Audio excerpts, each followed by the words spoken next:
ನಮಸ್ಕಾರಗಳು. ನನ್ನ ಹೆಸರು ಲಕ್ಷ್ಮೀ. ಇಂದು ನಾವು ಸಂಕ್ರಾಂತಿ ಹಬ್ಬವನ್ನು ಆಚರಿಸುತ್ತಿದ್ದೇವೆ. ಎಲ್ಲರಿಗೂ ಸಂಕ್ರಾಂತಿ ಹಬ್ಬದ ಹಾರ್ದಿಕ ಶುಭಾಶಯಗಳು. ನಾವು ಬಾಗಲಕೋಟೆ ಜಿಲ್ಲೆಯ ಮುಧೋಳ ತಾಲೂಕಿನ ನಗರ ಗ್ರಾಮದಲ್ಲಿರುವ ಸರ್ಕಾರಿ ಪ್ರೌಢಶಾಲೆ ನಗರನಲ್ಲಿ 8ನೇ ತರಗತಿಯಲ್ಲಿ ವಿದ್ಯಾಭ್ಯಾಸ ಮಾಡುತ್ತಿದ್ದೇನೆ.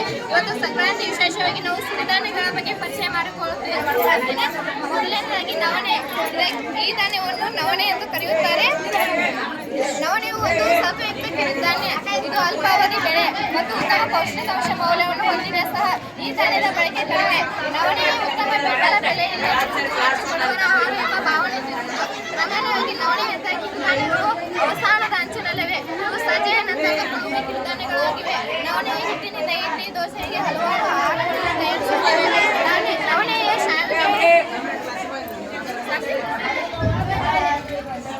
ನಂತರ ಸಾಮೆಯನ್ನು ಬ್ಯಾನರ್ಡ್ ಮಿಲೆಟ್ ಎನ್ನುತ್ತಾರೆ. ಇದು ಒಂದು ಪ್ರಮುಖ ಕಿರುಧಾನ್ಯವಾಗಿದೆ. ಮಧುಮೇಹ, ಹೃದಯದ ಆರೋಗ್ಯಕ್ಕೆ ಒಳ್ಳೆಯದು. ಜೀರ್ಣಕ್ರಿಯೆಯನ್ನು ಸುಧಾರಿಸುತ್ತದೆ. ರೋಗ ನಿರೋಧಕ ಶಕ್ತಿ ಹೆಚ್ಚಿಸುತ್ತದೆ. ಇದರಲ್ಲಿ ಫೈಬರ್, ಕಬ್ಬಿನಾಂಶ, ಮೆಗ್ನೀಷಿಯಂ, ಪೊಟ್ಯಾಷಿಯಂ ಅಧಿಕವಾಗಿದೆ. ಇದರಿಂದ ರಕ್ತಹೀನತೆ.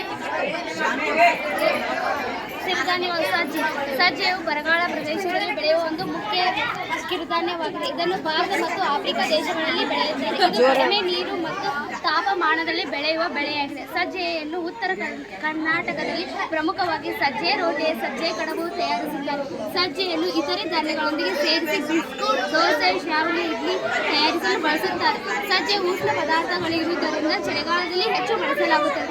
ಬರಗು ಒಂದು ಸತ್ವಾಂಶಯುಕ್ತ ಕಿರುಧಾನ್ಯ. ಬರಗಾಲ ಅಥವಾ ಕಡಿಮೆ ನೀರು ಇರುವ ಕಡೆ ಬೆಳೆಯುವುದರಿಂದ ಇದು ಬೆಳೆ 70ರಿಂದ 90 ದಿನಗಳಲ್ಲಿ ಕಟಾವಿಗೆ ಬರುತ್ತದೆ. ಅನ್ನ ಮಾಡುತ್ತಾರೆ. ಹಿಟ್ಟಿನಿಂದ ರೊಟ್ಟೆ, ಗಂಜಿ, ಇಡ್ಲಿ, ದೋಸೆ ಮುಂತಾದ ಬರಗು ಕಾಳಿನಿಂದ ಉಪ್ಪಿಟ್ಟು, ಪಲಾವ್, ಪಾಯಸ್ ಮಾಡುವುದು ಉಂಟು. ಮಧುಮೇಹ ನಿಯಂತ್ರಿಸುವುದು, ಹೃದಯ ಸಂಬಂಧಿತ ಕಾಯಿಲೆ ತಡೆಗಟ್ಟುತ್ತದೆ. ಪ್ರೋಟೀನ್ ಕೊರತೆ ನೀಗಿಸಿ ದೇಹದ ಆರೋಗ್ಯ ನಿರೋಧಕ ಶಕ್ತಿಯನ್ನು ಹೆಚ್ಚಿಸುತ್ತದೆ.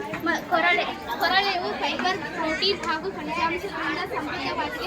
ಇದನ್ನು ರೊಟ್ಟೆ, ದೋಸೆ, ಇಡ್ಲಿ, ಬಿಸ್ಕುಟ್, ಅನ್ನ ತಯಾರಿಸಲು ಬಳಸುತ್ತಾರೆ. ಅಕ್ಕಿಯ ಬದಲಾಗಿ ಬಳಸಲಾಗುತ್ತದೆ. ಆರೋಗ್ಯಕ್ಕಾಗಿ ತುಂಬಾ ಒಳ್ಳೆಯದು. ಮಧುಮೇಹ, ರಕ್ತದೊತ್ತಡ ನಿಯಂತ್ರಣಕ್ಕೆ ಸಹಕಾರಿಯಾಗಿದೆ. ಕೀಳು ನೋವಿನ ಸಮಸ್ಯೆಯನ್ನು ನಿಯಂತ್ರಿಸಲು ಸಹಕಾರಿಯಾಗಿದೆ. ಇದು ಬೆಳೆಯ ಸುಮಾರು 2.5ರಿಂದ 3 ತಿಂಗಳಲ್ಲಿ ಕಟಾವಿಗೆ ಬರುತ್ತದೆ. ಧನ್ಯವಾದಗಳು. ಎಲ್ಲರಿಗೂ ನಮಸ್ಕಾರ. ಸರ್ಕಾರಿ ಪ್ರೌಢಶಾಲೆ ನಾಗರಾಜ್ ತಾಲೂಕು. ನಾನು 8ನೇ ತರಗತಿಯಲ್ಲಿ ಓದುತ್ತಿದ್ದೇನೆ. ನನ್ನ ಹೆಸರು ಸಾವಿತ್ರಿ ಮಲ್ಲಪ್ಪ ಪಟೇಲ್. ಚೆನ್ನಾಗಿ ಕಾಳಿನಲ್ಲಿ ಕಬ್ಬಿನಾಂಶ ಮತ್ತು ಚೆನ್ನಾಗಿ ಕಾಳಿನಲ್ಲಿ ಕಬ್ಬಿನಾಂಶ ಮತ್ತು ಕಾರ್ಬೋಹೈಡ್ರೇಟ್ ಹೆಚ್ಚಾಗಿರುವುದರಿಂದ ದೇಹಕ್ಕೆ ಶಕ್ತಿ ನೀಡುತ್ತದೆ. ರಕ್ತಹೀನತೆ ಸಮಸ್ಯೆಗಳನ್ನು ತಡೆಯುತ್ತದೆ. ಈ ಕಾಳುಗಳಿಂದ ಬೇಳೆ ಸಹ ತಯಾರಾಗುತ್ತದೆ. ಸಾಮಾನ್ಯವಾಗಿ ಇವುಗಳಿಗೆ ಮೊಸರು, ದಾಲ್ ಅಥವಾ ಕೆಂಪು ಬೇಳೆ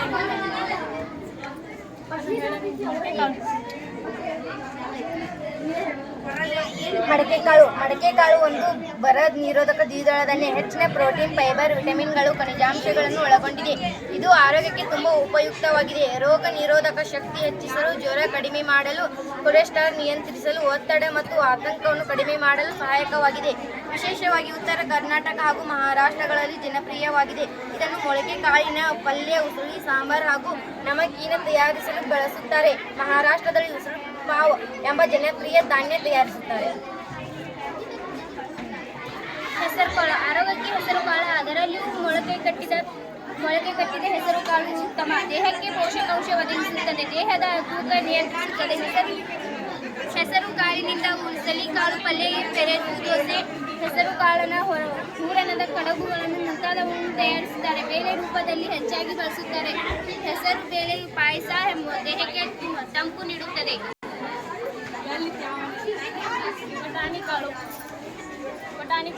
ಬಟಾಣಿಕಾಳು ಒಂದು ಪೌಷ್ಟಿಕಾಂಶ ಭರಿತ ಆಹಾರವಾಗಿದೆ. ಮೂಳೆಗಳನ್ನು ಸದೃಢಗೊಳಿಸುವುದು, ರೋಗ ನಿರೋಧಕ ಶಕ್ತಿ ಹೆಚ್ಚಿಸುತ್ತದೆ, ಕೊಲೆಸ್ಟ್ರಾಲ್ ನಿಯಂತ್ರಿಸುತ್ತದೆ, ಚರ್ಮದ ಆರೋಗ್ಯ ಕಾಪಾಡುತ್ತದೆ. ಹಸಿ ಬಟಾಣಿ ವಿಟಮಿನ್ ಸಿ, ವಿಟಮಿನ್ ಕೆ ಇಂದ ಸದೃಢವಾಗಿದೆ. ಬಟಾಟಿ ಪಲ್ಯ, ಪಲಾವ್, ಕಚೋರಿ ಮುಂತಾದವನ್ನು ತಯಾರಿಸಲು ಬಳಸುತ್ತಾರೆ. ಬಟಾಣಿ ಕಾಳಿನ ಔಷಧಿ ತಯಾರಿಸುತ್ತಾರೆ. ಒಣ ಬಟಾಣಿ ಹಿಟ್ಟನ್ನು ಬಜ್ಜಿ, ಬೋಂಡಾ ತಯಾರಿಸಲು ಬಳಸುತ್ತಾರೆ. ಹಸಿರು ಹಾಗೂ ಬಿಳಿ ಬಣ್ಣದ ಬಟಾಣಿ ಕಾಳುಗಳು ಇರುತ್ತವೆ. ರಾಜ್ಮಾವನ್ನು ಕಿಡ್ನಿ ಬೀನ್ಸ್ ಎನ್ನುತ್ತಾರೆ. ರಾಜ್ಮಾವನ್ನು ಕಿಡ್ನಿ ಬೀನ್ಸ್ ಎನ್ನುತ್ತಾರೆ ಏಕೆಂದರೆ ಇವು ಕಿಡ್ನಿ ಆಕಾರದಲ್ಲಿರುತ್ತವೆ. ರಾಜ್ಮಾ ಕಾಳುಗಳಿಂದ ದಪ್ಪ ಗ್ರೇವಿ ತಯಾರಿಸಿ ಅನ್ನದೊಂದಿಗೆ ತಿನ್ನುತ್ತಾರೆ. ಇದು ಉತ್ತರ ಭಾರತ ಮತ್ತು ನೇಪಾಳದಲ್ಲಿ ಹೆಚ್ಚು ಬಳಸುತ್ತಾರೆ. ಅನ್ನದೊಂದಿಗೆ ರಾಜ್ಮಾ ಗ್ರೇವಿ ತಿನ್ನುವುದರಿಂದ ರಾಜ್ಮಾ ಚಾವಲ್ ಎನ್ನುತ್ತಾರೆ. ಈ ಕಾಳನ್ನು ಮುಂತಾದ ಮೆಕ್ಸಿಕೋದಿಂದ ಭಾರತಕ್ಕೆ ತಂದಿದ್ದಾರೆ.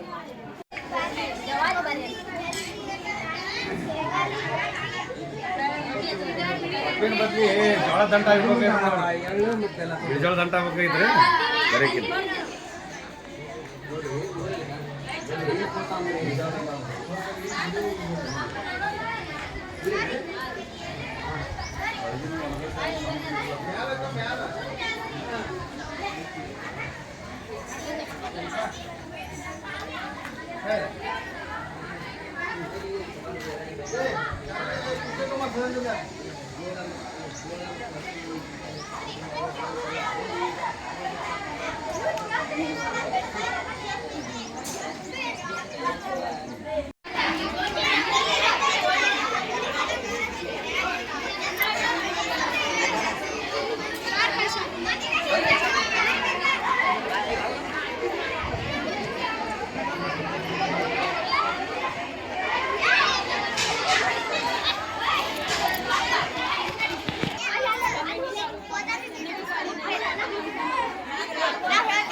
ಏಕೆಂದರೆ ಇವು ಕಿಡ್ನಿ ಆಕಾರದಲ್ಲಿವೆ.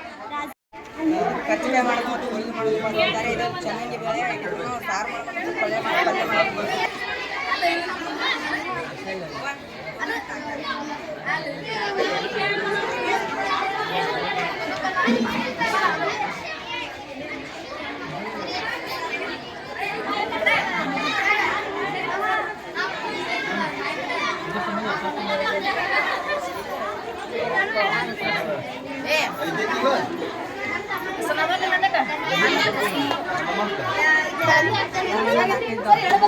ನನ್ನ ಹೆಸರು ಶಾಫರಿ ಜಿಡ್ಡಿಮನಿ. ನಾನು ಮಾಧವಾನಂದ ಶಾಲೆಯಿಂದ ಬಂದಿದ್ದೇನೆ. ನಾನು 7ನೇ ತರಗತಿಯಲ್ಲಿ ಕಲಿಯುತ್ತಿದ್ದೇನೆ. ನಾನು ಹೈಸ್ಕೂಲ್ ಶಾಲೆಗೆ ಬಂದಾಗ ಇಲ್ಲಿ ನನಗೆ ನೋಡಿ ತುಂಬ ಖುಷಿಯಾಯಿತು. ಏಕೆಂದರೆ ಇಲ್ಲಿ ನಮಗೆ ದಿನನಿತ್ಯ ಜೀವನದ ಬಗ್ಗೆ ಎಲ್ಲ ತಿಳಿಸಿಕೊಟ್ಟು ಮತ್ತು ಹೇಳಿಕೊಟ್ಟಿದ್ದಕ್ಕೆ ಬಗ್ಗೆ ನಾನು ತುಂಬ ಧನ್ಯವಾದಗಳನ್ನು ಹೇಳುತ್ತೇನೆ. ಧನ್ಯವಾದಗಳು. ನಾವು ಇಲ್ಲಿ ಬಂದಾಗ ಎಲ್ಲ ಆಹಾರ ಧಾನ್ಯಗಳು, ಮಸಾಲೆ ಪದಾರ್ಥಗಳು, ಸಿರಿಧಾನ್ಯಗಳು ಎಲ್ಲನೂ ನೋಡಿ ನಾವು ಇಲ್ಲಿ ಎಲ್ಲ ಅದರ ಬಗ್ಗೆ ಎಲ್ಲ ತಿಳಿದುಕೊಂಡು ಮತ್ತು ಇಲ್ಲಿ ಕಾಳುಗಳು ಬೇಳೆಗಳು ತುಂಬ ಬಹಳ ಪದಾರ್ಥಗಳು ಇಟ್ಟಿದ್ದರು. ನಾವು ಇದ್ರ ಬಗ್ಗೆ ಎಲ್ಲ ಅರಿತುಕೊಂಡು ಮತ್ತು ಮಹಾರಾಷ್ಟ್ರದಲ್ಲಿ ನಡೆಯುವ ಹಬ್ಬಗಳು, ಕರ್ನಾಟಕದಲ್ಲಿ ಗುಜರಾತಿನಲ್ಲಿ ನಡೆಯುವ ಹಬ್ಬಗಳ ಬಗ್ಗೆ ತಿಳಿದುಕೊಂಡು ಮತ್ತು ಅಲ್ಲಿ ಆಚರಿಸುವ ಎಲ್ಲ ಹಬ್ಬಗಳಿಗೆ ತಿಳಿದುಕೊಂಡಿದ್ದೀವಿ. ನನ್ನ ಹೆಸರು ಸತ್ತಿಗೇರಿ. ನಾನು ಮಾಧವಾನಂದ ಶಾಲೆಯಿಂದ ಬಂದಿದ್ದೇನೆ. ನಾನು ಇಲ್ಲಿ ಸರ್ಕಾರಿ ಶಾಲೆಯಲ್ಲಿ ಬಂದು ಇಲ್ಲಿ ಸಂಕ್ರಾಂತಿ ಹಬ್ಬವನ್ನು ಆಚರಿಸುತ್ತಿದ್ದರು. ಇಲ್ಲಿ ಸಿರಿಧಾನ್ಯವನ್ನು ಬೇಳೆಕಾಳುಗಳನ್ನು ನೋಡಿ ನನಗೆ ತುಂಬ ಖುಷಿಯಾಯಿತು. ಮತ್ತು ಇಲ್ಲಿ ಹಲವಾರು ಪದಾರ್ಥ ಬೇಳೆ ಹಾಗೂ ಸಿರಿಧಾನ್ಯಗಳನ್ನು ನೋಡಿ ನನಗೆ ತುಂಬ ಖುಷಿಯಾಯಿತು. ಇಲ್ಲಿ ಸಂಕ್ರಮಣ ಕಣವನ್ನು ನನ್ನ ಹೆಸರು ಅಕ್ಷಯ ಹದಿಮುನಿ. ನಾನು 6ನೇ ತರಗತಿಯಲ್ಲಿ ಓದುತ್ತಿದ್ದೇನೆ. ನಾನು ಶಾಲೆಗೆ ಬಂದಾಗ ಇಲ್ಲಿ ಕಾಳುಗಳು ಮತ್ತು ಸಿರಿಧಾನ್ಯಗಳು, ಮಸಾಲೆ ಪದಾರ್ಥಗಳು ಎಲ್ಲವೂ ಇದ್ದವು. ಅದನ್ನು ನೋಡಿ ನನಗೆ ಬಹಳ ಖುಷಿಯಾಯಿತು. ನನ್ನ ಹೆಸರು ಶ್ರುತಿ ರಳ್ಳಿ. ನಾನು ಸರ್ಕಾರಿ ಪ್ರೌಢಶಾಲೆ ನಾಗರಾವ್ ತಾಲೂಕು ಮುಧೋಳ್ನಲ್ಲಿ ಓದುತ್ತಿದ್ದು, ನಮ್ಮ ಶಾಲೆಯಲ್ಲಿ ವಿವಿಧ ರೀತಿಯಲ್ಲಿ ಸಂಕ್ರಮಣವನ್ನು ಆಚರಿಸಲಾಯಿತು. ಇದರಿಂದ ನಾವು ಸಿರಿಧಾನ್ಯಗಳ ಬಗ್ಗೆ ಪರಿಚಯ ನಮ್ಗೆ ಅಷ್ಟೊಂದು ಇದ್ದಿದ್ದಿಲ್ಲ.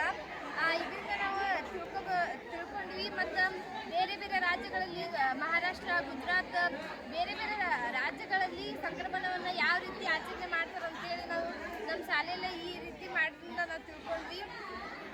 ಅಷ್ಟೇ ಅಲ್ಲದೆ ಹಳೆ ಕಾಲದ ಸಲಕರಣೆಗಳು ನಮ್ಮ ಯಾವ್ದು ಹೆಸರು ಗೊತ್ತಿದ್ದಿಲ್ಲ. ಅದನ್ನು ಕೂಡ ನಾವು ಇದ್ರ ಮೂಲಕ ತಿಳ್ಕೊಂಡ್ವಿ. ಇದು ಎಲ್ಲರಿಗೂ ಭಾಗವಹಿಸೋಕೆ ಮತ್ತು ಎಲ್ಲರೂ ಪಾಲ್ಗೊಳ್ಳೋಕೆ ಇದೊಂದು ಸಹಾಯಕಾರಿ ಆಯಿತು.